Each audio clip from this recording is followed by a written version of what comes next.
Finance Minister, Tito Mboweni, to present the 2021 budget. Of course, that's not the only thing he will be doing. He will be also tabling before the House an appropriation bill, the special appropriation bill, the division of revenue bill, the budget review, and the estimates of national expenditure.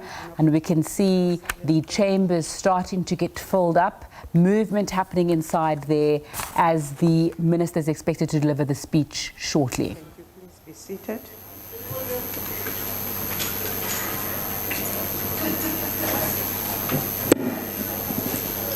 Of course, we know there are lots of challenges that the country is facing.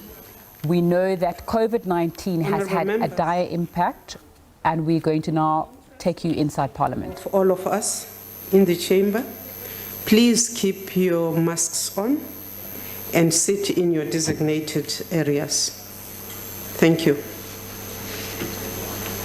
I wish to acknowledge the presence in the chamber of the Honorable the President.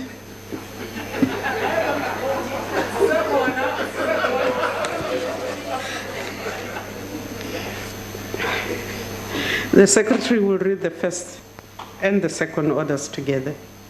Introduction of the Appropriation Bill and tabling of the Division of Revenue Bill and introduction of the Special Appropriation Bill.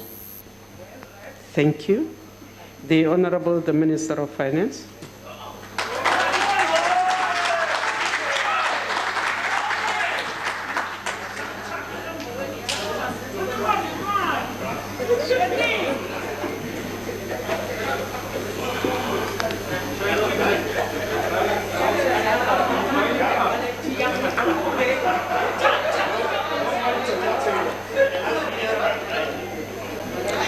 Madam Speaker, President of the Republic of South Africa, Deputy President, Cabinet colleagues, Governor of the South African Reserve Bank, honorable members, members of the Executive Committees for Finance, honorable members once again. It is my singular honor and privilege to present the 2021 budget. Today I table before this House the following. 1, the Appropriation Bill. 2, the Special Appropriation Bill. 3, the Division of Revenue Bill. 4, the Budget Review. And 5thly, the Estimates of National Expenditure. Madam Speaker, last year we outlined a strategy to becoming a winning country. Since then, we have mourned the passing of nearly 50,000 of our fellow South Africans as a result of the COVID-19 pandemic. The damage visited upon us by COVID-19 runs deep, and we share in the collective pain of many South Africans who have lost their jobs. All of this notwithstanding, Madam Speaker, we are not without hope. Our national icon, the Nobel laureate Archbishop Desmond Tutu, reminded us that, and I quote, "Hope is being able to see that there is light despite all of the darkness," unquote. He observed that sometimes we forget that just beyond the clouds, the sun is shining. The brave and fearless sacrifices of our frontline workers continue to save thousands of lives. We salute all our health care and essential service workers who remain standing at the front line of our struggle against COVID-19. We also salute the many South Africans who rallied to help others to survive. I must include amongst the frontline workers that we normally forget, these are the military medical services. These acts of human solidarity and sacrifice reflect a patriotic spirit that runs in our veins and inspires us. The President would have said, this is in our DNA. Much better English, I suppose. Often we speak about how we must leave this earth much better than what we found, so that the future generations can enjoy a better world. Today I want to leave all of us hopeful and outline how we will leave this economy in a better shape for those who come after us. Under the leadership of our President, we have crafted a fiscal framework that extends support to the economy and public health services in the short term, while ensuring the sustainability of our public finances in the medium term. This is our first reason for hope. The fiscal framework we table today entails the following. The main budget revenue is projected to be 1.35 trillion rand, or 25.3% as a share of gross domestic product in 2021. This rises to 1.52 trillion rand in the outer year being 2023-24 of the medium-term expenditure framework. When we were writing these numbers, Mr. President, 1.52 trillion, I was tempted to ask one member of the House how many zeros are in a trillion, but I thought not to do that. At the same time, non-interest spending will remain steady at approximately 1.56 trillion rand over the next 3 years, but will decline as a share of GDP from 29.2% in 2021-22 to 26.2% of GDP in 23-24. I requested tips from the public to help in crafting this budget. Many tips spoke about the limits to increased taxation. Others spoke about the need to cut the number of cabinet ministers, and I told them that was above my pay cut. It's above my pay level. That's not mine. We agree that tax increases must be kept to a minimum. And therefore, General Approval, there's no need for a tax revolt. We have chosen not to introduce the 40 billion rand in tax measures initially proposed in the October medium-term budget policy statement. I'll explain why later. With this framework, we provide the budget for South Africa's vaccination campaign. This campaign allows us to emerge from the restrictions that we have experienced to economic activity.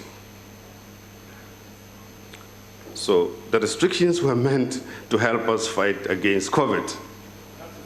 And now, as we gradually fight this, introducing vaccines, we should be able to return in time to full economic activity.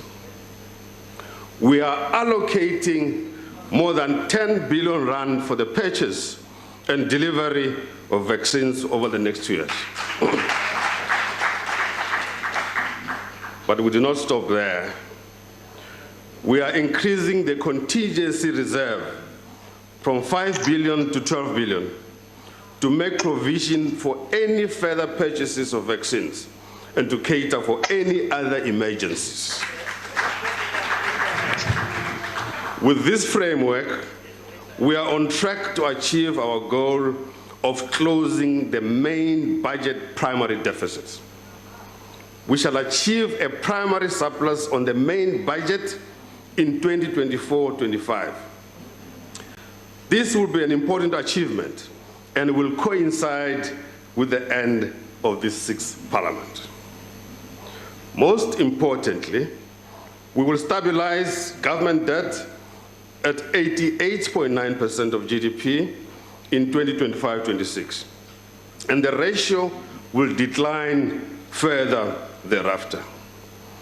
This is a significant commitment and improvement to the framework as compared to what we presented in October last year, and creates a sound platform for sustainable growth. I thought you would clap because it says this is a significant improvement to the framework that we presented in October last year and creates a sound platform for sustainable growth. Total consolidated spending amounts to 2 trillion rand each year over the medium term, the majority of which goes to social services, about 56%. So when people talk about austerity this, austerity that, you can't. It's not supported by empirical evidence.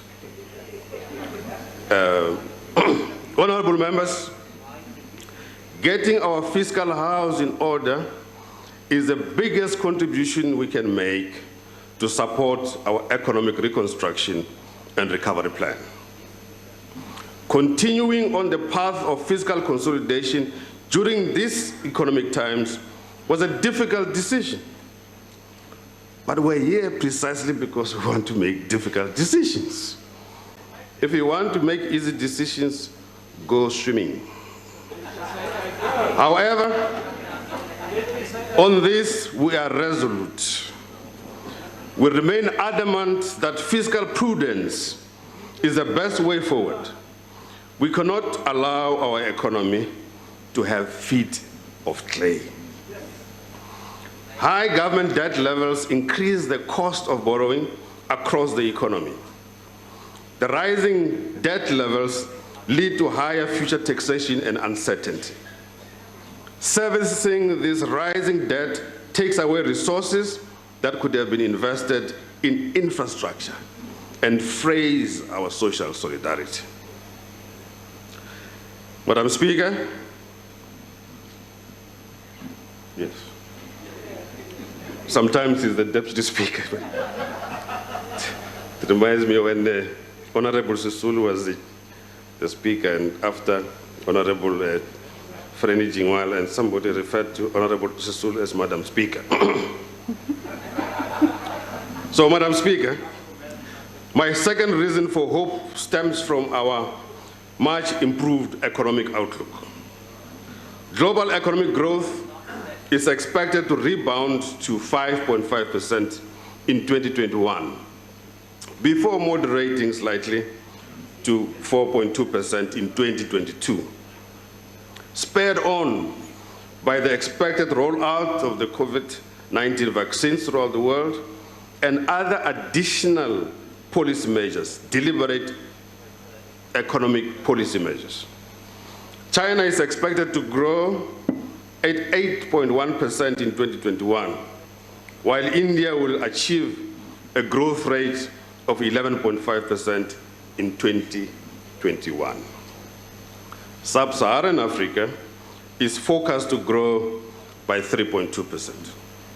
In this context, Mr. President, the South African economy is expected to rebound by 3.3% this year, following a 7.2% contraction in 2020, and average around 1.9% in the outer 2 years. Madam Speaker, honorable members, I am also hopeful because we are making meaningful progress in the implementation of our structural reform program. Our structural weaknesses limit the rate at which our economy can grow. Our structural reform agenda, as articulated in the Economic Reconstruction and Recovery Plan, is aimed at removing these brakes on economic growth. Operation Vulindlela, which I introduced to you last year, has already made demonstrable progress in accelerating the pace of implementation of high-impact structural reforms.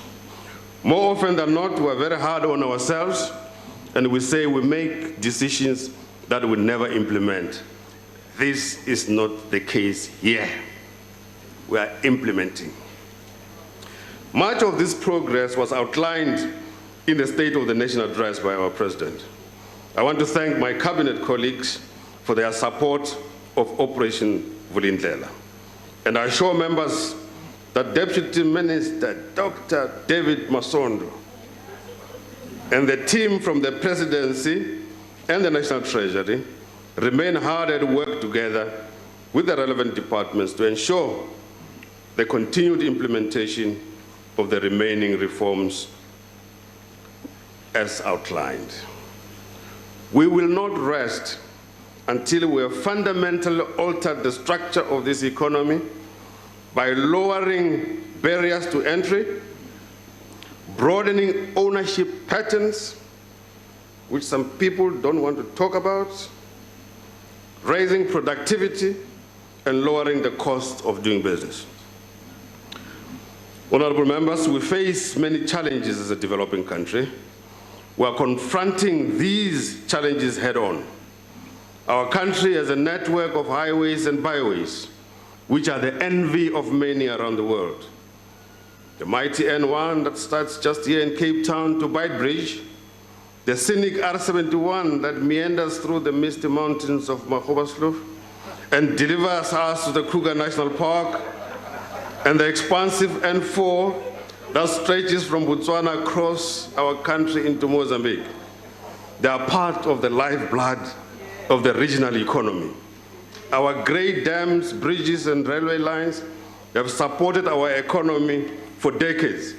However, much of this infrastructure now needs to be repaired. Government is committed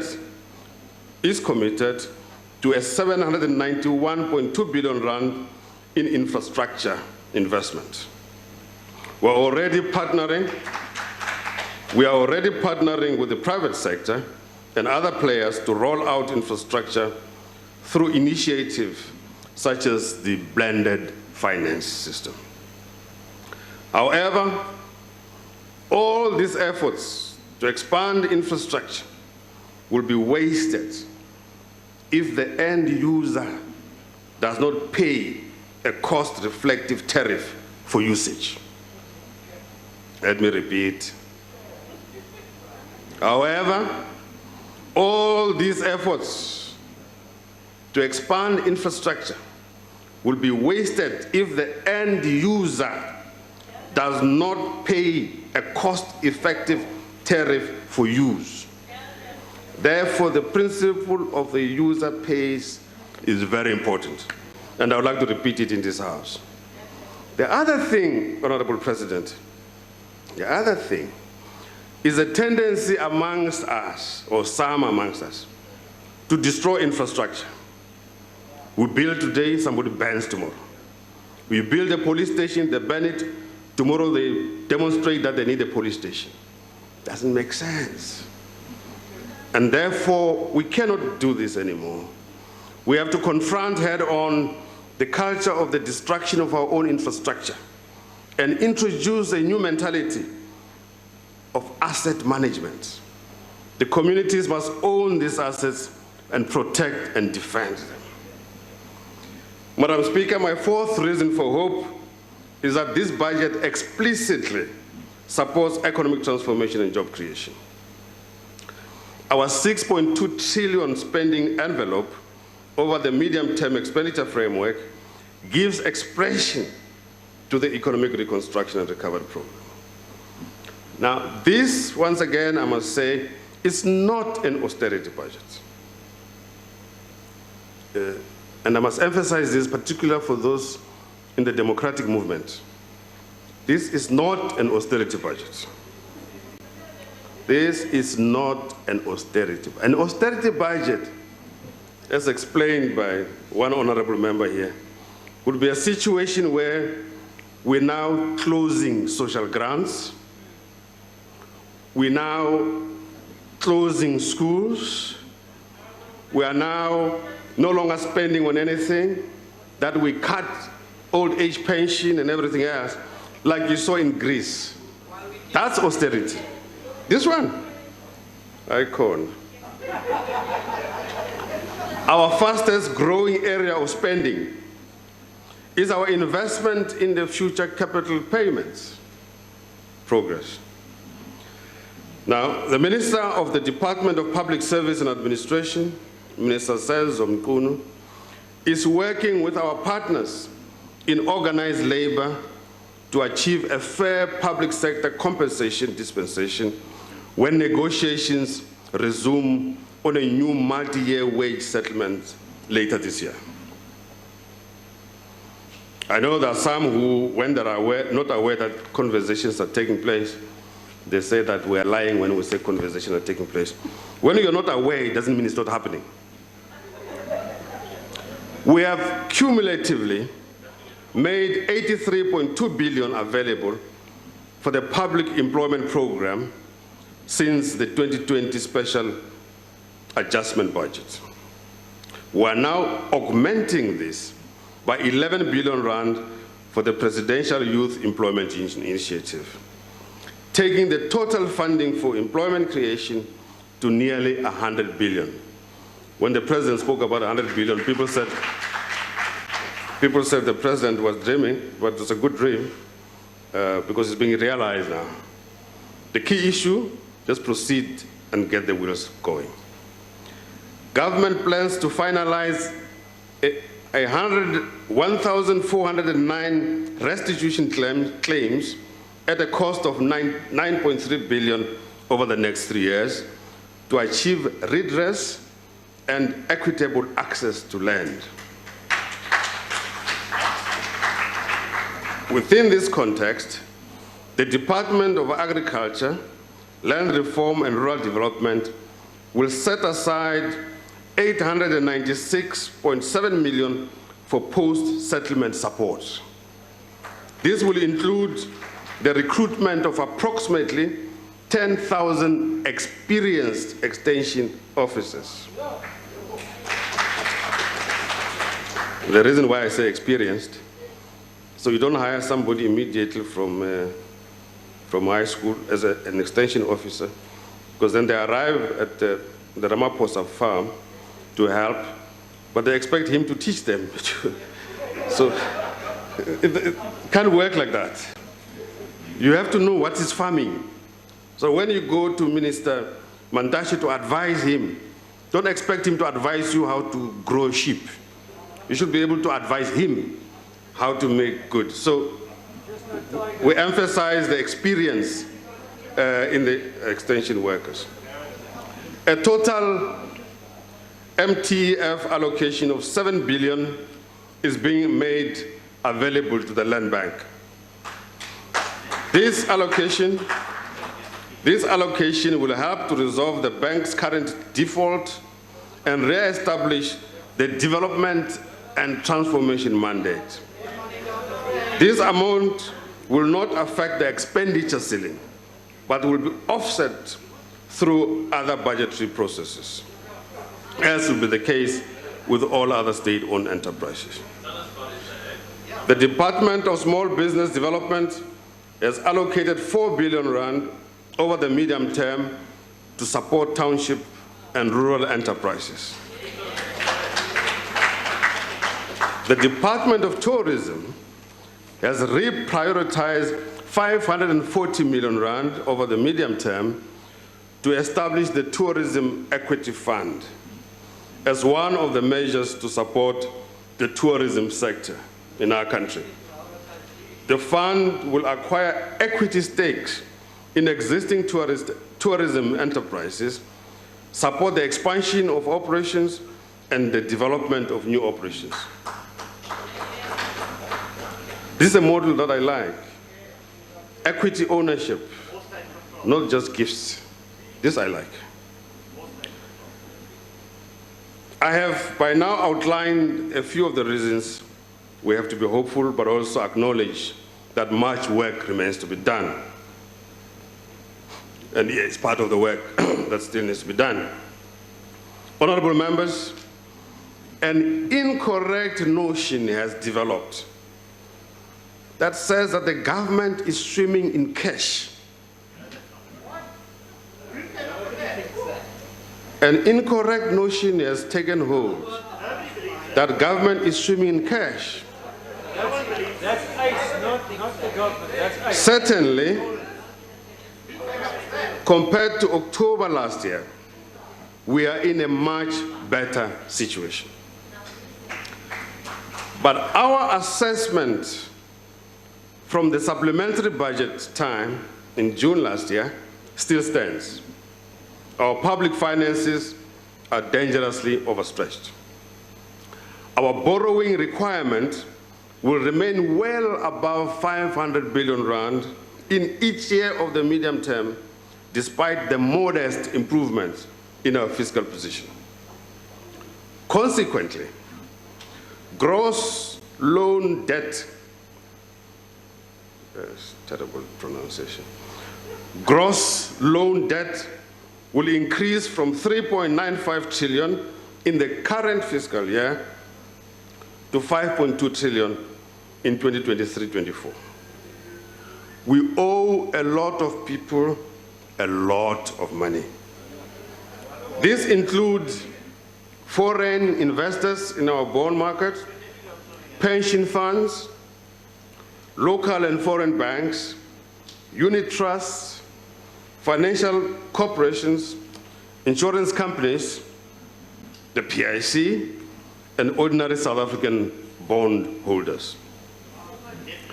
Therefore, we must shore up our fiscal position in order to pay back the massive obligations we have incurred over the years.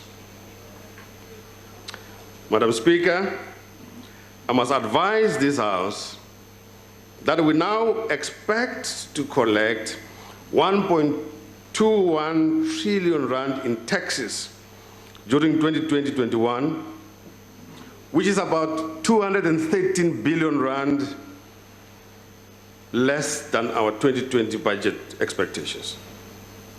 This is the largest tax shortfall on record. In 21-22, government expects to collect 1.37 trillion, provided our underlying assumptions on the performance of the economy and the tax base hold. I would like to take this opportunity to thank those South Africans who diligently continue to pay their taxes, rendering unto Caesar what belongs to Caesar. In this budget, we make the following tax proposals. Number one, maybe I should make that number last. Anyway, number one, the corporate income tax rate will be lowered to 27% for companies with years of assessment commencing on or after. Now, this needs to be explained. This will be done alongside a broadening of the corporate income tax base by limiting interest deductions and assessed losses. We'll give consideration to further rate decreases to make our tax system more attractive and competitive. We'll do so in a revenue-neutral manner. We also intend to leverage the insights of the Davis Tax Committee as we undertake this reform process. I think I'll have to come back to this to explain. Two, the personal income tax brackets will be increased by 5%, which is more than inflation in general. Groenewald. This will provide 2.2 billion rand in tax relief. Most of that relief will reduce the tax burden on the lower and middle income households. As an illustration, if you are earning above the new tax-free threshold of 87,300 rand, you will have at least an extra 756 rand in your pocket as of the 1st of March 2021. 3, fuel levies will be increased by 27 cents per litre, comprising 15 cents per litre for the general fuel levy and 11 cents per litre for the road accident fund levy, and 1 cent per litre for the carbon fuel levy.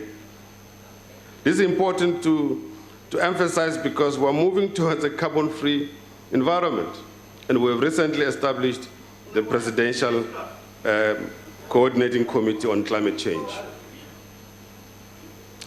Fourthly, an 8% increase in excise duties on alcohol and tobacco products. From today,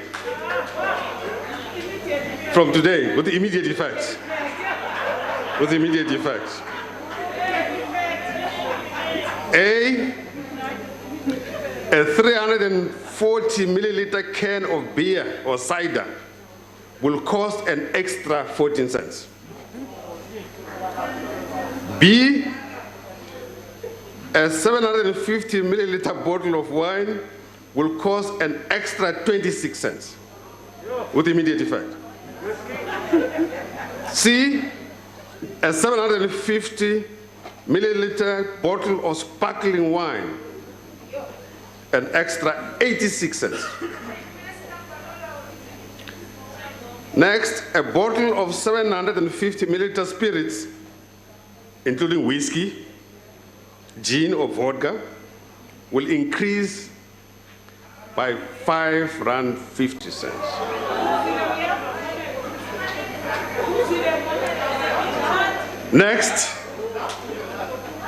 Next, a packet of 20 cigarettes will be an extra R1.39. Next, 25 grams of piped tobacco will cost an extra 47 cents. I'm sorry, one retired president, I'm sorry. And a 23-gram cigar will be R7.71 more expensive.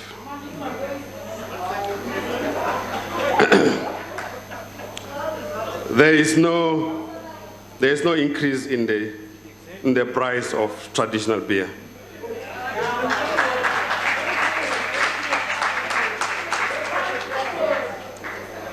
We have to do this partly in honor of some of the more elderly members of the House. In fact, ever since when Trevor Manuel was Minister of Finance, it's one thing which has stayed constant. It is clear that the excessive alcohol consumption in our country can lead to negative social and health outcomes. Consumers do react to price increases, and higher prices should lead to lower consumption of alcohol products with positive spin-offs. SARS has started to deepen its technology, data, and machine learning capability. I want to ask, what is machine learning? It is also expanding specialized audit and investigative skills in the tax and customs areas to renew its focus on the abuse of transfer pricing, tax base erosion, and tax crime. In this coming fiscal year, SARS will establish a dedicated unit to improve compliance of individuals with wealth and complex financial arrangements. This first group of taxpayers have already been identified and will receive communication during April 2021. In support of these initiatives, we request that this House approve an additional spending allocation to SARS of R3 billion over the medium term. Madam Speaker, let me now turn to the division of revenue. The 2021-22 division of revenue stands as follows.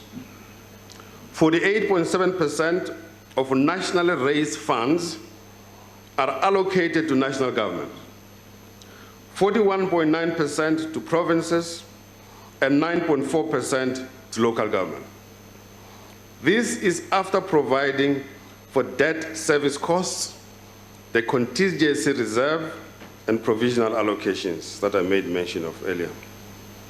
The provincial equitable share will be augmented by 8 billion rand for provincial health departments in 2021-22 to deal with COVID-19. Of the 10.3 billion for vaccines, 2.4 billion is allocated to the provincial departments of health to administer the COVID-19 vaccine program. Government will also put in place a no-fault compensation fund to cover claims in the unlikely event of any severe vaccine injuries, allocations to which will be announced in due course. The local government equitable share is set to increase to 9.7% of the division of revenue in 23-24. We are aware that financial governance remains a challenge for many municipalities. Therefore, the Municipal Systems Improvement Grant is extended for the rollout of the district development model. Madam Speaker, we hereby wish to encourage collaboration and partnerships between municipal councils, labor, communities, and the private sector around the principles of shared risk and shared reward. There needs to be a transition to smart local government and innovation. At the same time, well-functioning municipalities require that residents pay for services rendered. Provinces will receive 3.5 billion from the Department of Social Development to improve access to early childhood development services. 6.3 billion is allocated to extend the special COVID Social Relief of Distress grant until the end of April 2021. Mr. President, we're responding to your injunction. In addition, 678.3 million is earmarked for Provincial Department of Social Development and Basic Education to continue rolling out free sanitary towels for learners from low-income households.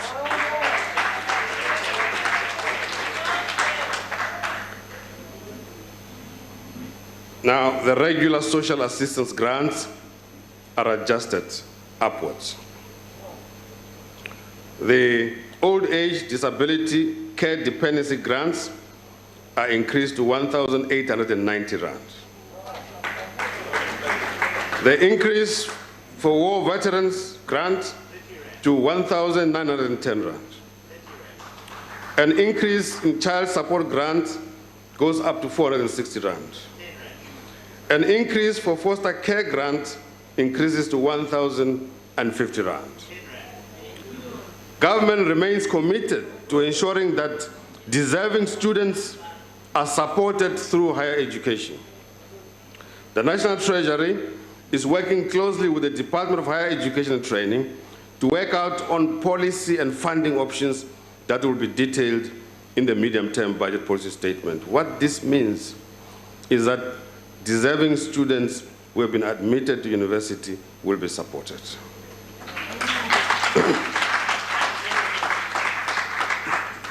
The budget that we table here today, Madam Speaker, takes seriously our commitment to the continent of which we are part. Payments to the Southern African Customs Union, SACU, have been revised upwards by 1.9 billion in 2022 and 15.5 billion in 23-24 to 137.3 billion rand over the medium term.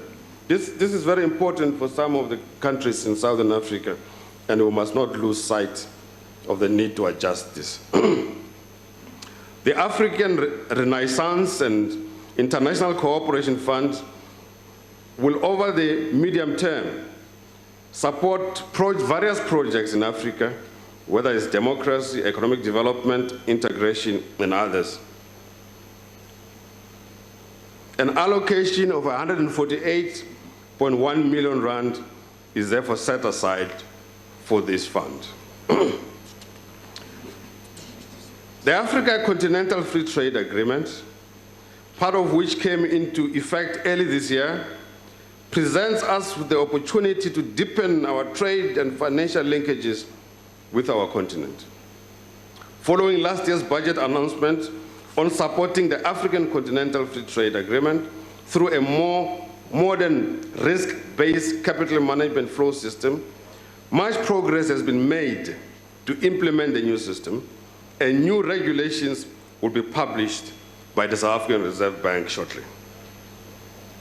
The National Treasury also continues to work with industry bodies to promote South Africa as a financial hub for Africa. From the 1st of March 2021, companies with a primary listing offshore, including dual listings, will be aligned to current foreign direct investment rules, which the South African Reserve Bank oversees.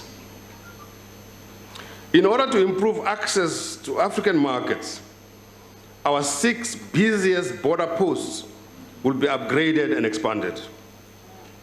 This will significantly improve our infrastructure investments using the PPP model, public-private partnerships. Starting with Beitbridge, which was built in 1929 and was last upgraded in 1995. These one-stop border posts will harmonize the crossing of borders by people and goods, eliminating the dreadful sins that we have witnessed recently. But I need to emphasize the public-private partnership model. Though we face many difficulties, we must not lose sight of our place in the world, as well as our potential and responsibilities. 25 years ago, on the 8th of May 1996, on the occasion of the adoption of the South African Constitution, former President Thabo Mbeki delivered his seminal African address from this podium. President Mbeki reminded us that there are moments in time when we must define what we want to be. And I quote, "Together with the best in the world, we too are prone to pettiness, petulance, selfishness, and short-sightedness. But it seems to have happened that we looked at ourselves and said the time had come that we make a superhuman effort to be other than human, to respond to the call to create for ourselves a glorious future, to remind ourselves of the Latin saying, gloria est consequenda, glory must be sought." Honorable members, our fiscal path requires that we better leverage government status as the largest purchaser of goods and services in the country. Finalization of the procurement bill is therefore urgent. The National Treasury is fast-tracking the process of this bill. This bill addresses fragmentation in the procurement legislation. We aim to table this reform before Cabinet as soon as possible. Many of the tips that I received spoke of the importance of zero-based budgeting. The National Treasury is finalizing the framework to implement zero-based budgeting across the government system. This will be done through spending reviews, which have been used internationally to achieve spending efficiencies. These reviews are already underway and will shape this framework. The Department of Public Enterprises and the National Treasury will be the first to pilot a new budgeting methodology. The intention is to produce significantly recosted budgets from 22-23. The Department of Justice and Constitutional Development, Madam Speaker, is allocated a further 1.8 billion to improve business processes. This allocation will support our brave law enforcement agents in the fight against crime and corruption. We're bringing the long arm of the law into the digital age through the Justice Modernization Program.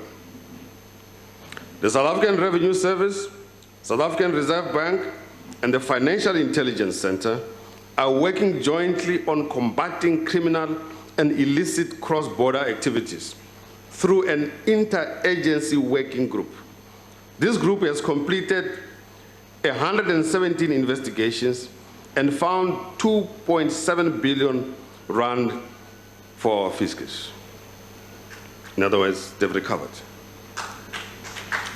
Customs and excise operations are reducing the illicit movement of goods across borders, assisted by specialized cargo scanners, resulting in 3,393 seizures valued at 1.5 billion for the fiscal year to January. We announced in the medium-term budget policy statement the historic agreement with all NEDLEC constituencies for the annuitization of provident funds. This will enable all workers to continue to enjoy tax deductions on their contributions. The NEDLEC constituencies also agreed to accelerate the introduction of auto-enrollment for all employed workers and the establishment of a fund to cater for workers currently excluded from pension coverage as an urgent intervention towards a comprehensive social security system. I can announce once again that annuitization for provident funds takes effect from the 1st of March 2021. And provident fund members will continue to enjoy a tax deduction on their contribution. In addition, as we mentioned before, the National Treasury will this week publish draft amendments to the Regulation 28 for public comment. The proposed amendments to Regulation 28, in case somebody misunderstands, is to make it easier for retirement funds to increase their investments in infrastructure. This 2021 budget framework puts South Africa on a course to achieve a primary surplus. By doing this, government debt will stabilize at 88.9% of GDP in 2025. The path is challenging but achievable. It is the most prudent way to achieve higher levels of prosperity and avoid a sovereign debt crisis. Madam Speaker, honorable members, when the Constitution was adopted 25 years ago, the words, quote, "Nothing can stop us now," unquote, resonated in this House. As we affirm our commitment to sustainable public finances, we also at the same time affirm the supremacy of the Constitution, and that all of us, young and old, must abide by the injunctions in the Constitution. Madam Speaker, I would like to thank the President of the Republic of South Africa and the Deputy President for their courageous leadership during these testing times. A word of appreciation to the Deputy Minister of Finance, Dr. David Masondo. Thanks to the Director General of the National Treasury, the hard-working Dondo Muhajan, and his dedicated team at the National Treasury. Many thanks to the Commissioner of the South African Revenue Service, who continues to collect revenue and help us, the hard-working Mr. Edward Kiswet. And he's also good-mannered, by the way. My gratitude as well go to the Governor of the South African Reserve Bank, Mr. Lesetja Kganyago, and the outstanding staff at the South African Reserve Bank for their support. We normally do modeling together, and it's wonderful.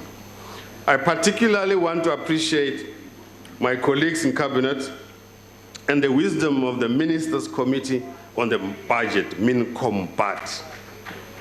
I also thank my colleagues in the Budget Council, which Budget Council is Minister of Finance together with the MECs of Finance. I know there's one of them doesn't like to be called an MEC, but it's fine. I am grateful to the parliamentary committees who also work tirelessly on the budget processing through all this documentation in order to provide Parliament with a report. Finally, to the millions of South Africans who face and continue to face enormous difficulties and challenges, we ask of you to take courage, persevere, and work with us. Above all, let us heed the counsel of Archbishop Desmond Tutu to see that there is light despite all of the darkness. A prosperous future is possible for our beloved country. Gloria est consequent. I thank you very much. Thank you, Minister.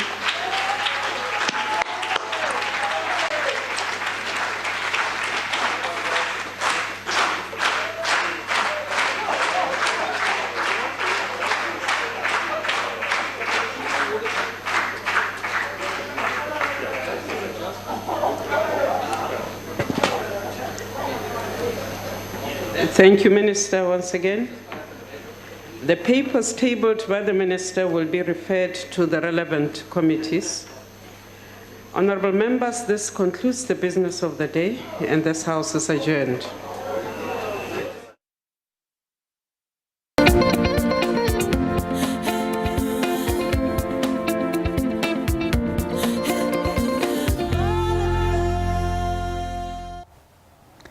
Finance Minister Tito Mboweni completing delivering that budget speech to rousing applause in Parliament. Let's just take you through some of what emerged from there. One of the major points that came out in the beginning of the speech is that 10 billion rand is allocated to the buying and delivery of vaccines over the next 2 years. The contingency reserve is increased from 5 billion to 12 billion rand. But let's get somebody who's actually in the Western Cape to give us an update. Nompumelelo Siziba, my colleague, standing by. Very good afternoon to Nompumelelo. What came out of the speech and what reaction are you getting? Thanks very much, Nzinga. Well, people are only just coming out now. Oops, pardon me. People are only just coming out now of the Parliament, where they'll obviously be giving us their feedback shortly. But basically the main issues that came out of it is that the Finance Minister has tried to be accommodative of South Africans. He's raised the tax bracket by 5%, giving South Africans a bit of money back in their pocket. That equates to about 2.2 billion rand. That's higher than the current inflation rate. So South Africans will have a bit more money in their pocket as a result of the adjustment of the tax bracket. Also, the social grants, the regular social grants that we're used to, the old age pension, that's up 30 rand. The child support pension, the child support grant is up 10 rand. Other grants up also marginally, just to support those most in need in terms of a little bit of assistance, a little bit of a perk me up. The likes use of the land bank, which of course deals with land issues, is up by about, they're going to get 7 billion rand worth of funding over the medium term to support them in their work. And of course, they help a lot in the area of land restitution. The budget also talks about some 1,400 claims, restitution claims being sorted out to the tune of 9.3 billion rand. So a lot of support being given to the agricultural sector, to households, and also the small, medium enterprises, the small business division department is also going to be putting aside some 4 billion rand towards helping small businesses. We're going to cross now to my colleague Mboweni. She has a guest with her to give some reaction. Yes, indeed, Nompu. I do have a guest with me. We are starting with those reactions following the minister's budget speech. And joining me right now, I'm joined by Peter Groenewald, who is the president of the FF+. Thank you so much for joining us. We've just heard a surprise, really, you know, and something that the industry has called for some time. We've seen that corporate income tax going down from 28% to 27%. Your thoughts on that? Well, firstly, it's not final. They first have to investigate it, depending on next year's figures. So it's not already, as you said. But the Freedom Front Plus, firstly, we welcome the fact that there's no personal or there's an increase in personal tax, although there is a 27 fuel levy that will have a negative effect on the cost of living. But what is really disturbing is the fact of the government debt in South Africa.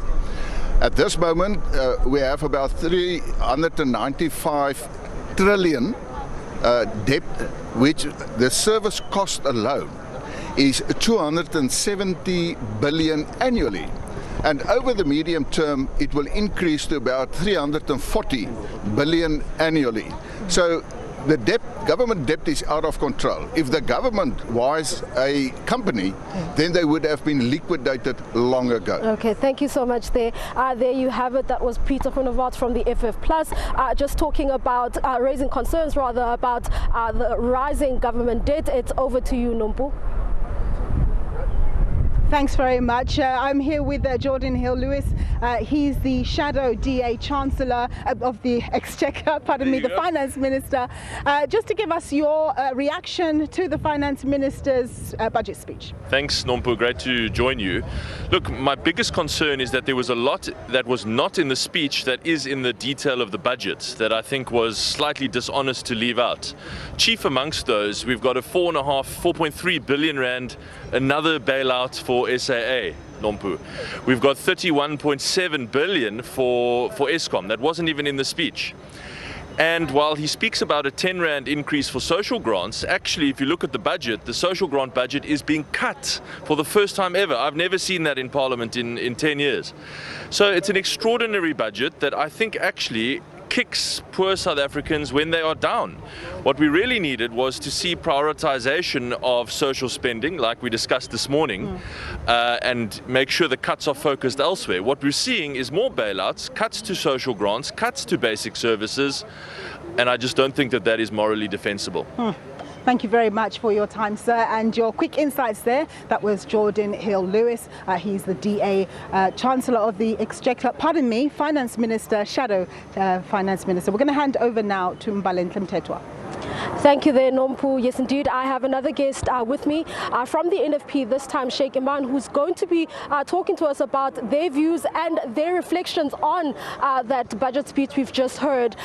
We've seen basically no new tax proposals, and this is obviously a welcomed move by some other political parties. What are your thoughts on that? And can you also share your thoughts on plans to support businesses in rural areas as well as in townships? Actually, the National Freedom Party, first of all, welcomed the presentation by the Minister this afternoon, a very balanced budget. In fact, we are quite happy that he has also made provision for the vaccine rollout from the contingency fund. Talking about rural development, it's a matter that the National National Freedom Party has highlighted on many occasions, and we are glad that funds are now being set aside for rural development, for small businesses.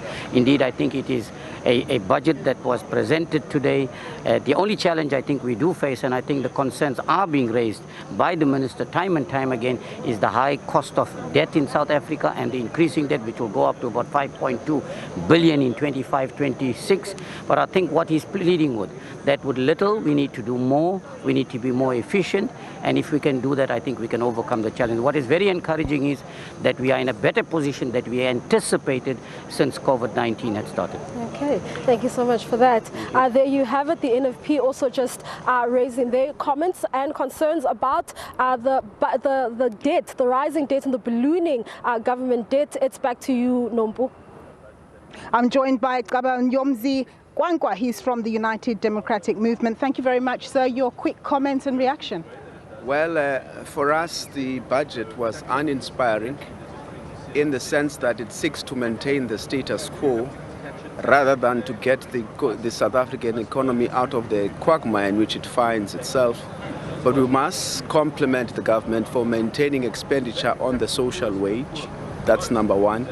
But where we are not happy is insofar as they decide to reduce the corporate income tax rate at a time when they should be focusing on reducing the value-added tax rate from 15% to 14%. Because you'll recall that even when it was brought down to 28%, the intention was to try and incentivize the private sector to invest in the economy, but the outcome was that the private sector then embarked on an investment strike.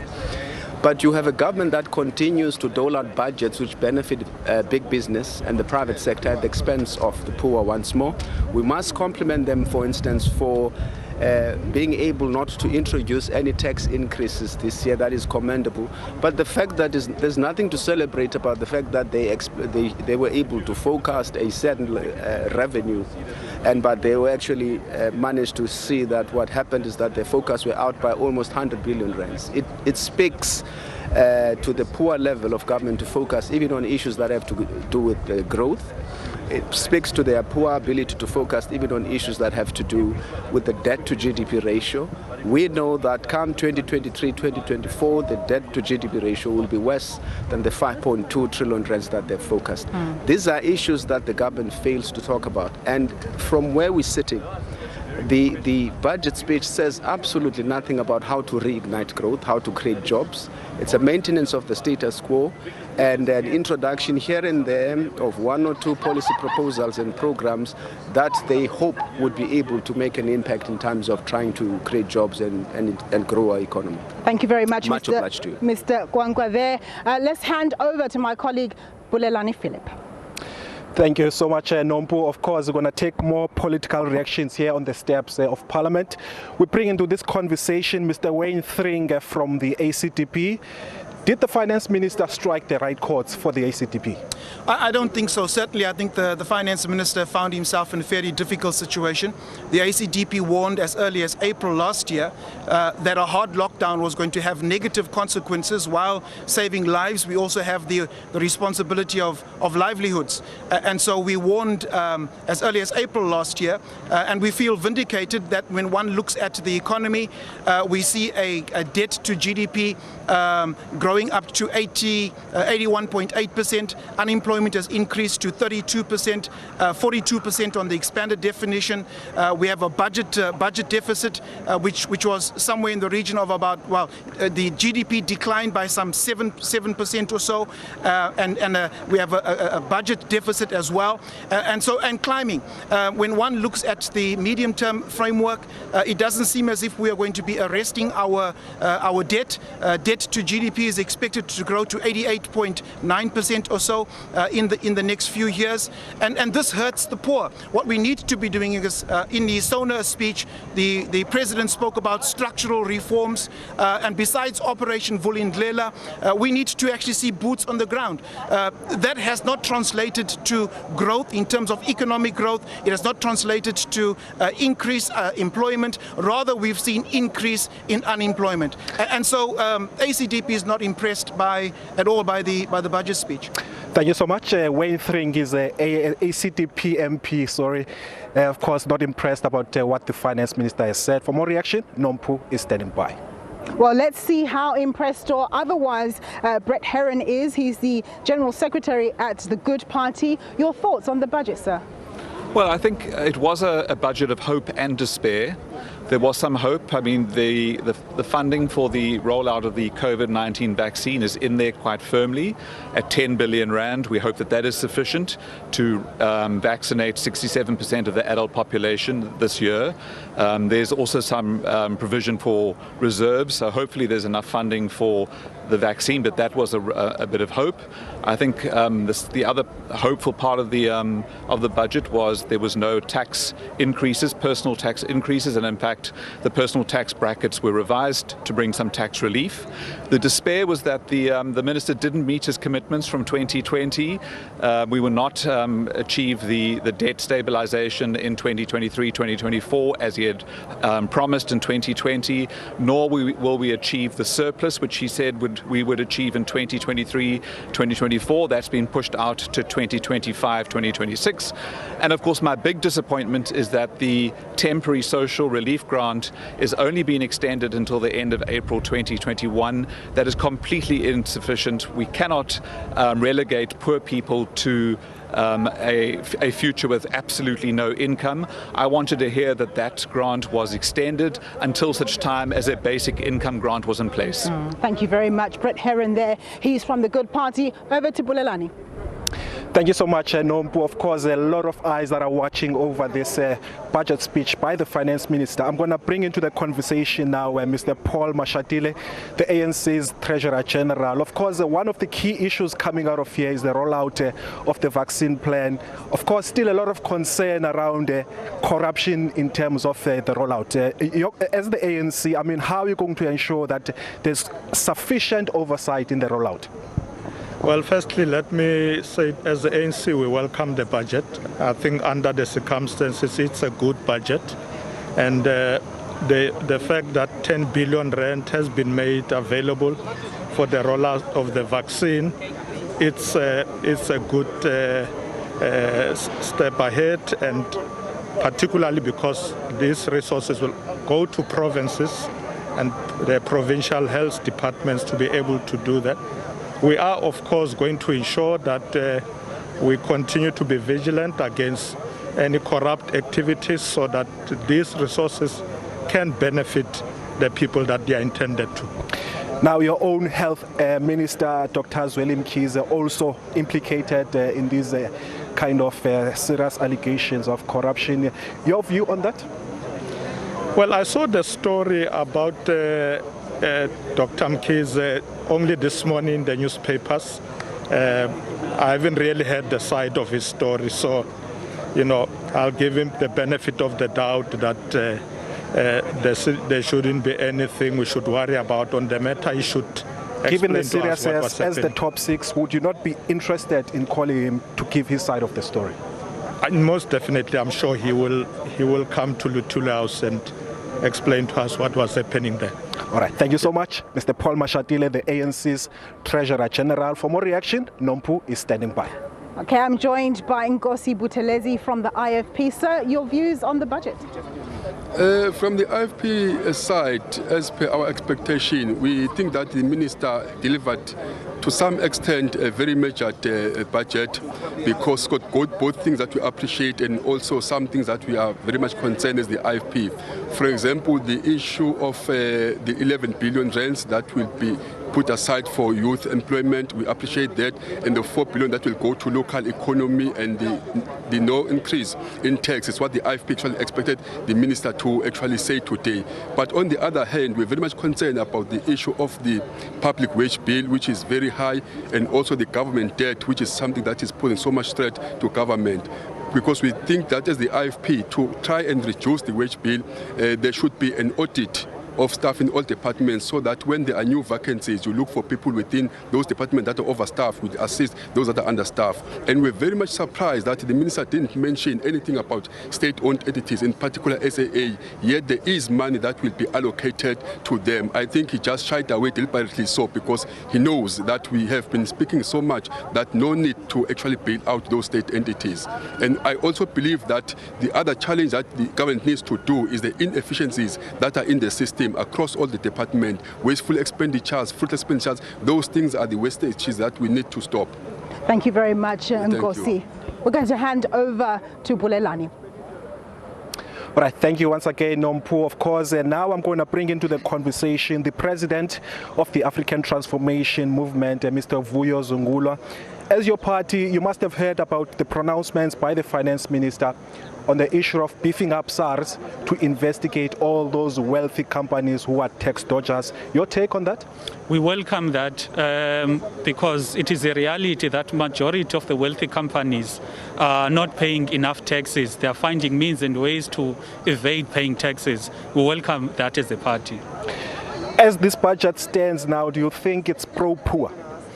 Not as much. Look, the 800 billion that has been allocated to infrastructure, there's nothing that has been said about the percentage that needs to go to black companies who have been sidelined in our economy.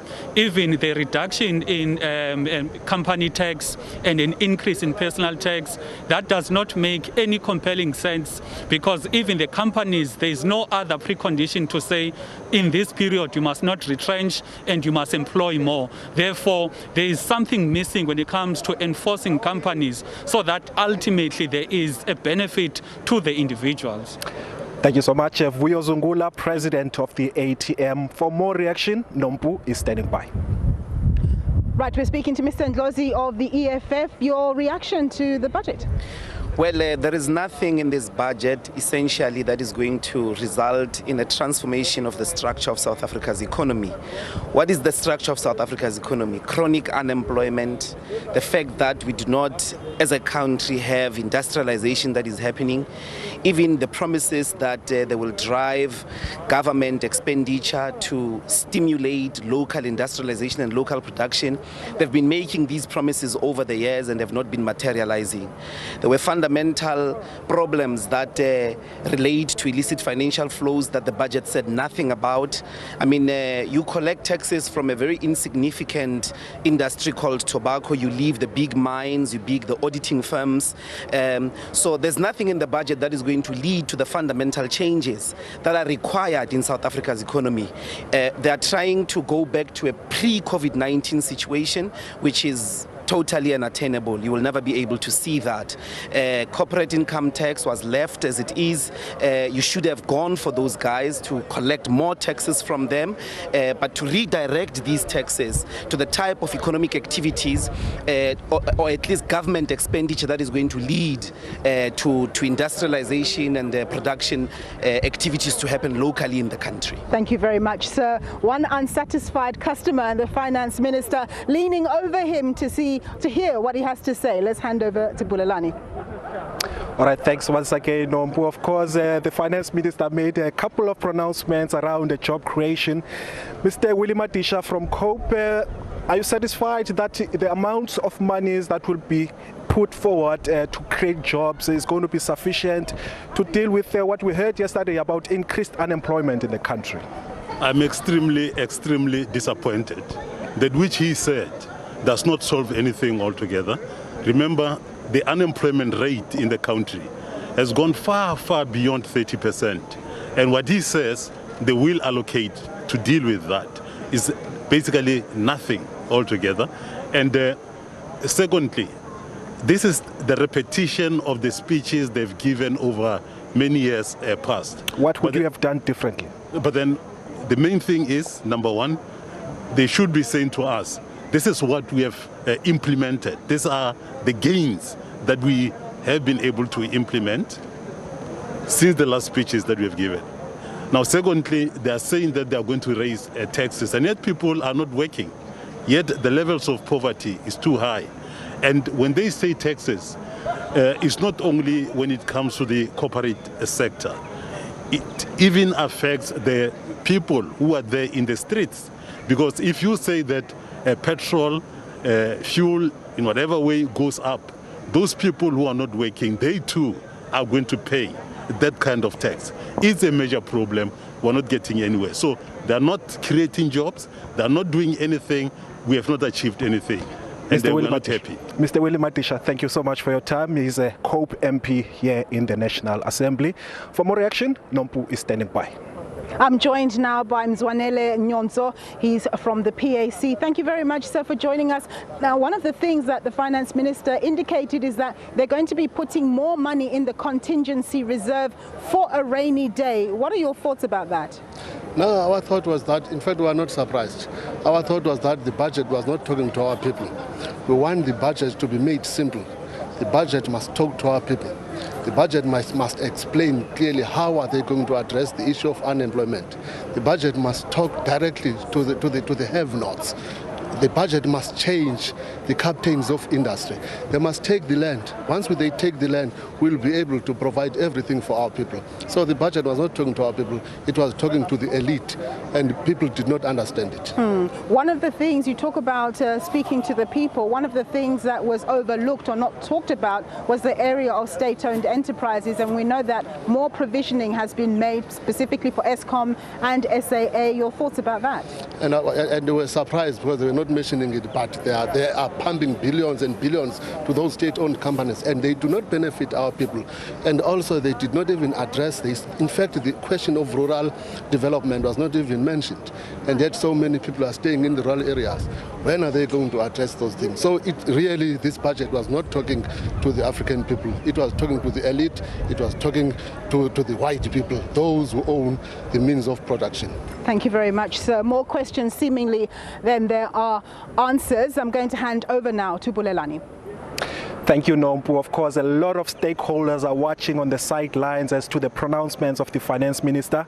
Labour is also here. From COSATU is Matthew Parks. Matthew, a lot has been said in the previous years as well as this year around the government wage bill.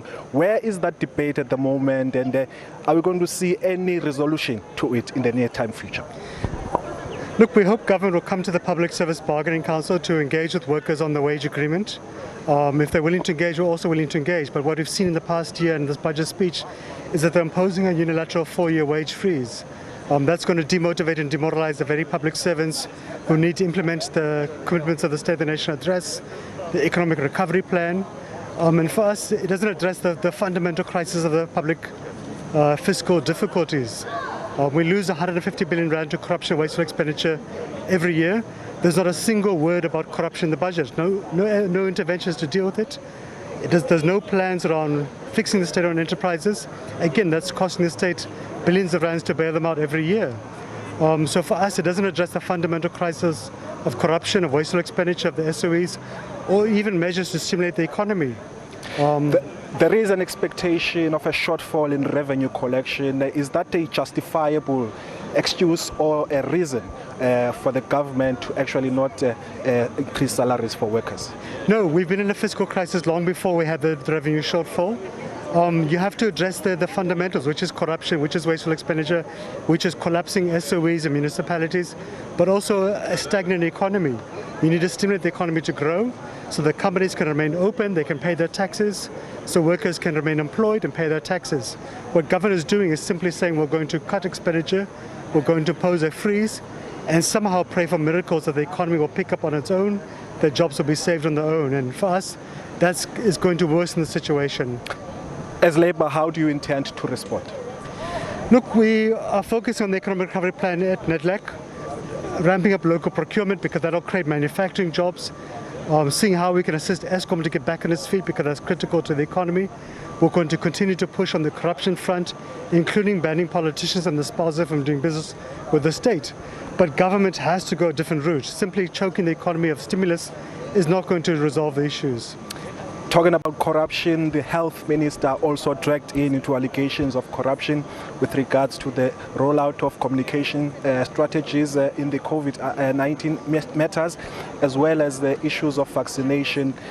How do you think we can actually get politicians out of the realm of procurement? Look, it's a cancer at the heart of government and the heart of the ANC, to be honest. Government has shown very little will to tackle corruption and is destroying the capacity of the state. The reason why you have a wage freeze, why you have SOEs collapsing is because of corruption. We think several things need to happen. One is you need to have an overhaul of the public procurement system. It needs to be transparent, it needs to be online and cover the entire state. We need to ban politicians and their spouses and their children and managers from doing business with the state. And this is something unfortunately our colleagues in government have refused to do. As COSATU, the ANC is having its own debate around people who face serious allegations of corruption should step aside. Have you been able to make input into those debates? Look, for us the law is very clear. If you're facing charges, it must be brought to court. Unfortunately, the NPA, the police, the courts have delayed this thing for too long. And this is what gives an escape route for those who are facing charges. But also the ANC must show a moral leadership. You cannot have the most senior leadership of the country continuously facing serious allegations of corruption left, right and centre. And it's quite shocking over the weekend, the former minister of the ANC said, no, I don't have money to pay the court fees. So if the ANC wants to be taken seriously, it must be shown to be respecting the rule of law, to dealing with corruption. Right now, to be honest, it's failing in that regard. So would you support that leaders who are holding public office should be stepping aside while their matters are being finalized in courts? The ANC resolution on that is clear. Those who are facing serious charges must step aside. But they're dilly-dallying. They're dilly-dallying, they're running away because the clouds hanging above them. But equally, government must also help. You know, you can't have court delays for years and years and years. And no consequences. We have seen only one politician going to prison in the Northern Cape. Yet we've had dozens and dozens of politicians being shown at the 4 commissions of inquiry into corruption and state capture. No consequences. So the NPA leadership must be held to account. Why are they not prosecuting these people? You can't just charge someone and then not take them to court. Let's talk about matters affecting SARS. The finance minister talking about a campaign to beef up the taxman in order to be able to collect revenue, I think, to the tune of 3 billion from those wealthy and complex businesses, particularly, I think, it would be those multinationals. Do you think this is going to go anywhere, or is it just one of those promises, but yet there's going to be very poor results on the ground? Look, we think that the new commissioner of SARS is trying his level best to deal with the legacy of state capture at SARS. He inherited a mess. But it's a bit disappointing that government's not investing more into SARS in terms of additional appropriations. They've got about 800 staff vacancies. Their IT systems need serious overhauling. And as a consequence, we're seeing billions of rands being lost in tax evasion, in customs evasion, and illicit outflows. So for us, SARS should have been a priority. We should have injected massive amounts into it because it's going to return a huge investment equally. The commitment to do lifestyle audits of politicians is welcome. But we've seen very, very little being done. And you see constantly senior leaders of the ANC, senior business people, the families, enjoying a very lavish lifestyle, and not just in the ANC, even opposition parties, which doesn't account to the salaries they receive. The government should be making an example of such persons if they want to rebuild public confidence in the state. Now, the other issue, yesterday we heard about the new unemployment figures. Of course, today the finance minister making pronouncements around creating jobs that will be able to give people at least some sense of livelihood. Is that enough measure to actually curb this unemployment crisis that we face? Look, we have an economic recovery plan with very clear commitments. Those commitments are honoured by government business. They can make a difference, such as ramping up local procurement. There's many targets set across different sectors of the economy, you know, from fast food to construction, etc., to clothing and so on. But we saw little mention of it in the budget speech today. In the past, we've seen business running away from those commitments. There is a positive commitment around infrastructure rolling up, but again, that needs to be fast-tracked. Matthew Parks, it's always a great pleasure talking to you. Matthew Parks, he is, of course, the Parliamentary Liaison Officer for the Labour Federation, COSATU. For more reaction, Nompu, I believe you've got a guest standing by. Thanks very much, Bulelani. We're now speaking to Mr. Bernard Sachs of Mazars, and his focus is on the tax area. The government decided not to raise taxes on this occasion, saying that, of course, we're still in the pandemic and things haven't normalized in the economy. Do you think it was a good call and it was the only sensible one? Thank you, Nompa. I think it was a very welcome call to not increase tax rates, and in fact to give some welcome relief to individual taxpayers. What they've done is they've broadened the tax tables. They've broadened the brackets. They've increased the rebates, and the net effect of that is that there's more money in taxpayers' pockets, and by doing that they're allowing they're allowing people to have a little bit of money in their pockets to go and spend and help keep the wheels of the economy turning. There is that worry, that it's business and ordinary people. There isn't an understanding as to why you would reduce company income tax. Do you understand the rationale behind them doing that? Yes. So the reason that they've also proposed a reduction in the corporate tax rate from 28% to 27% in the next several months is in order to, one of the reasons is in order to stimulate foreign direct investment. What we want to do is we want to get foreign businesses to come and set up shop in South Africa, and by doing that we would have increased investment in South Africa, which would lead to a reduction in the unemployment, because we've just heard this week that 1 in 3 South Africans is presently out of work, and that is a real pitiful situation that we're in. Thank you very much, Mr. Sachs, for your insights there. A real pity it is indeed. Bulelani, let's hand over to you. Thank you once again, Nompu. Of course, I'm speaking to now the man that is in charge of making sure that the finance minister has money to disperse to ordinary citizens as well as those beneficiaries. Mr. Edward Quiswita, thank you so much for joining us. Firstly, the revenue collections, of course, the minister is making that there will be a shortfall of about 213 billion. What does that mean to a person on the street? Well, I think first of all, we are encouraged by the fact that since the October announcement and today's announcement, there is an improvement of almost 100 billion. And that improvement comes from, firstly, a more encouraging recovery of the economy. And we see that in a number of areas. While there still are lags and loss of economic capacity, we see a slight uptick.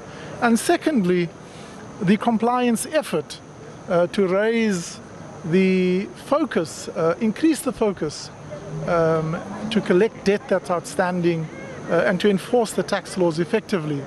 And so we are pleased with the rebuilding of SARS that has begun, and we're beginning to see encouraging signs of how that can positively impact on revenue, which is why the minister's announcement today that SARS will receive an additional 3 billion over the MTEF period is welcomed, because that will help us to deepen our investment in firstly building the appropriate technical skills, investigative auditing skills in areas such as transfer pricing and base erosion practices by many corporates. The arrangements of wealthy individuals is often not fully disclosed. And then in the area of imports, huge trade mispricing and underdeclaration. And then there are the criminals who are hard at work, and unfortunately, during a crisis, they also make hay while the rest of us are fighting the crisis.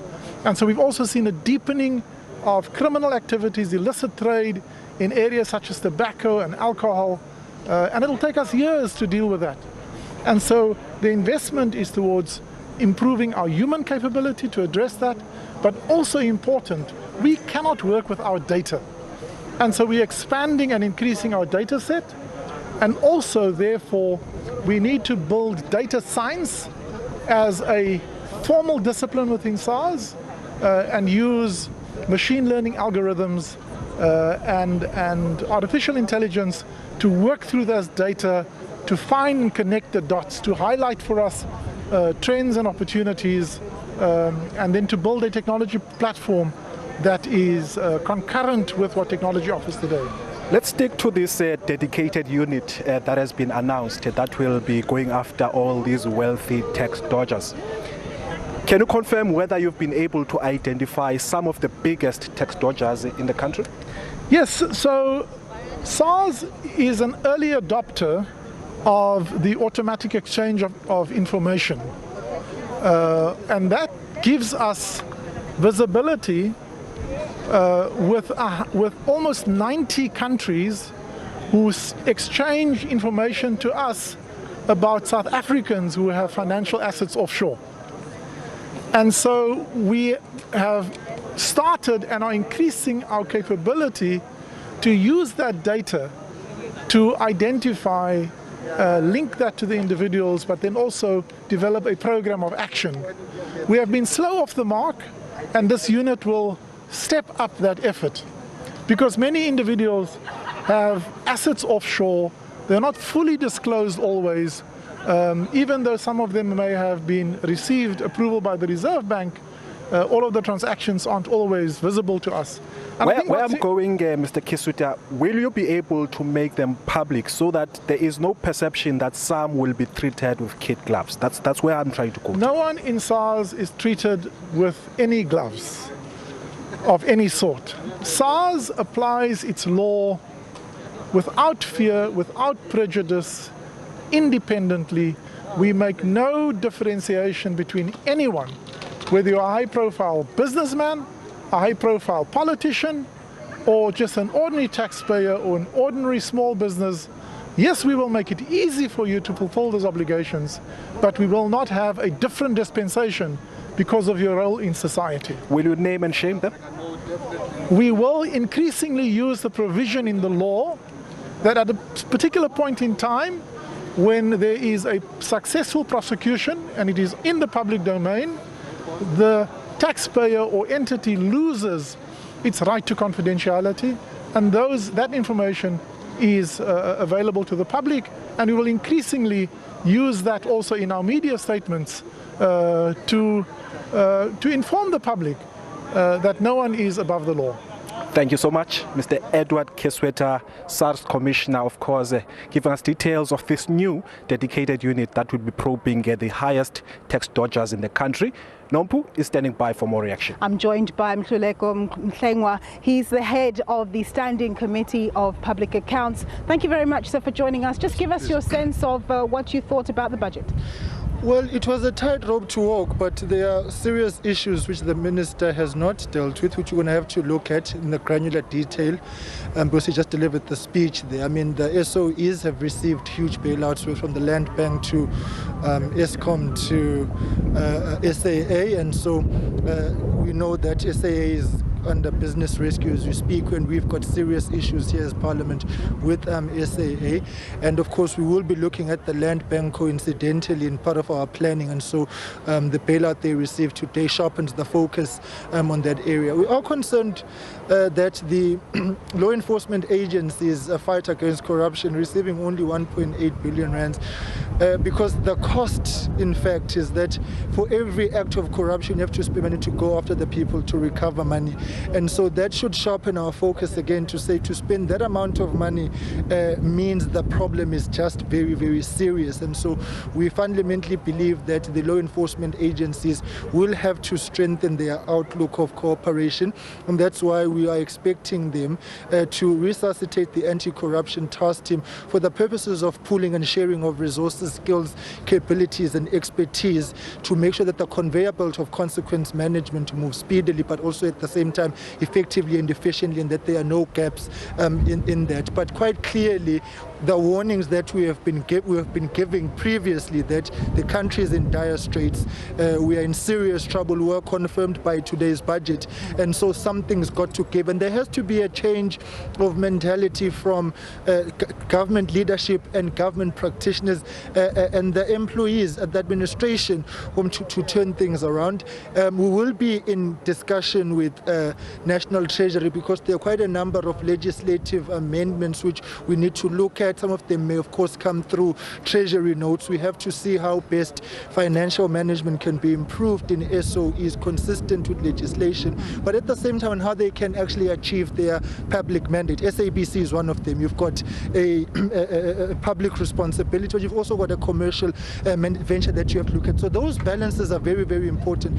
But I think the minister has to, moving forward, understand that giving money and bailouts is merely throwing financial solutions to non-financial problems if you do not deal with the core issues of governance deficiencies and the fact that you just got a general a collapse of governance within these structures. So this money is going to be given to these entities, but it's literally throwing money down a drain in the absence of plugging the hole. So the bailouts have to go parallel substantive and fundamental reforms and changes insofar as how things are done. Yes, and just in terms of the social side, we know that there's been a massive impact from the COVID-19 pandemic, and it seems as though government can only stretch out that additional help until the end of April or so. Do you think that's satisfactory?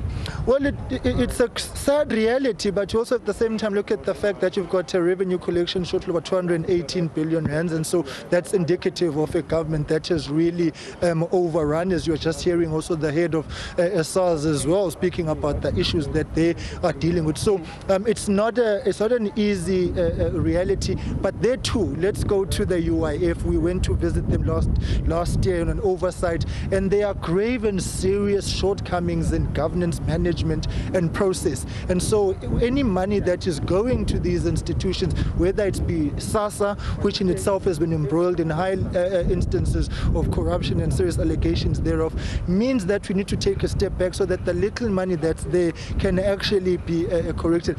So that I just think also from a young person's point of view, in solidarity and sympathy with other young people, the fact that NSFAS as things stand now will only be able to get details about student funding 7 months time when the MTBBS is actually delivered is indicative of just how difficult the situation is and how hard of a year young people are going to be faced with in 2021 and moving forward. Yeah, Mr. Tlengwa, thank you very much for your time, sir. Thank you so much. Super.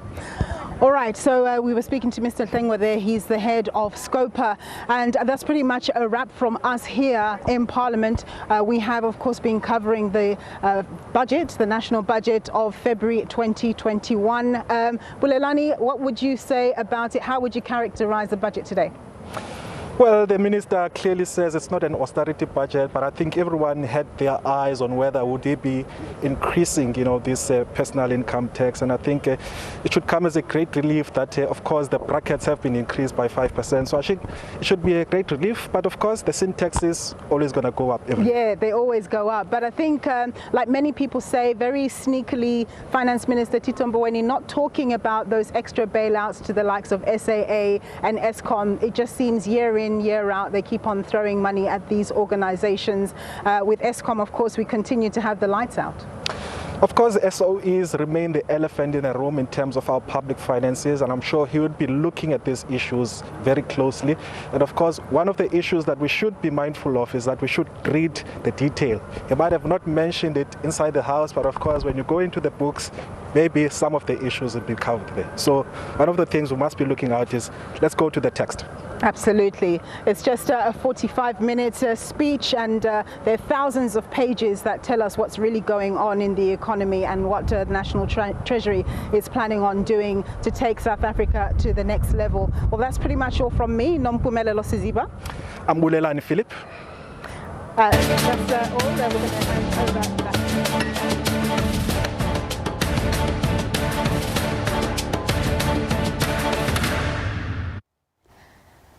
Thanks to our colleagues in Cape Town, Balenhle Mtetwa as well there for that, as well as the colleagues behind the camera for those updates from Budget 2021.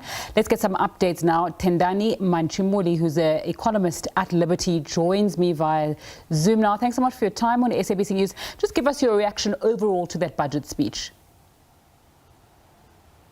I was pleasantly surprised by what some of the ministers said. I just want to pick up a few points on what he said was the hopeful thing for him. The framework that supports the economy and public health services. Everybody's been talking about the 10 billion rand allocated to COVID, because the economic recovery that he quotes globally is fueled by the sense that the pandemic is coming under control. Vaccines have been rolled out. So rolling out vaccines in South Africa gives us a fighting chance, in the sense that if we keep the economy open, we've seen the devastation caused by the lockdown globally and especially here in South Africa, with the unemployment rate where it is now, with the tax revenue having a shortfall of about 200 billion. So getting the vaccine going and getting the economy fully functional again is something that I picked up as something that he says is hopeful, and I agree with him on that. We need to get that rolling. And the contingency being increased by 7 billion to 12, that's good news. The improved economic outlook for me is contingent upon us not getting a curveball either from the vaccine or anything else in the country. He talks about the economy recovering in 2021 to 3.3% alongside the global recovery. We just need to understand that the level of output itself hasn't really increased to levels compared to at least 2019. And going forward, we are seeing what for South Africa is normal growth, but it's quite anemic. He's talking about a 1.9 increase in the GDP rate. That is not nearly enough to counteract the unemployment rate that we've seen, the highest that we've seen in years, 32% plus. In terms of putting some numbers towards the State of the Nation address by the President, I was encouraged to see that there's some demonstrable achievements that he's mentioned. The increase in infrastructure spend is going to improve the road network. But a little zinger that he put in a small line there said it's only going to work if there's pay per usage by the users of this infrastructure. I thought in my mind, I mean, I'm still going to have to find out, does it mean that people will have to, he's raising the toll gate debate again. So that was interesting for me. The transformation and job creation piece, 6.2 billion allocated there. That for me is encouraging, and as well as the piece that is putting on the number of employment opportunities that government is offering. That's quite important. But the other thing for me that was critical is the debt stabilization. He talks about it being stabilized at 88% in the next budget cycle.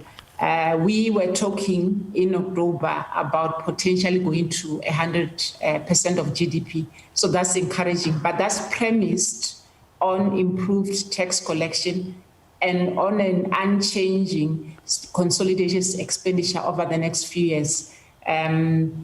Is that going to be the case? We'll have to wait and see. And that is contingent on what he said. I think one of the inserts that you heard earlier outside Parliament talked about this. The pity of it all is that they have to spend 1.8 billion rand that could have gone elsewhere to show up against corruption and aids us in terms of collecting taxes from South Africans. That's a pity in a country that doesn't have money, that corruption is so endemic that you have to set aside money from the budget to do that. So I think those were the highlights for me. Stabilize the debt so that your servicing costs do not consume what you need to spend on GDP and on social services. Tendani Manchimuli from Liberty, thanks so much for your time on SABC News this afternoon, giving us her reaction to budget there. Let's get some more reaction from CEO of Busa, Cass Kovadia, who joins me now. Thank you for your time on SABC News this afternoon. Your reaction to the budget that Finance Minister Tito Mboweni just delivered. I'm going to be very quick because I've been waiting for about 20 minutes and my time is gone.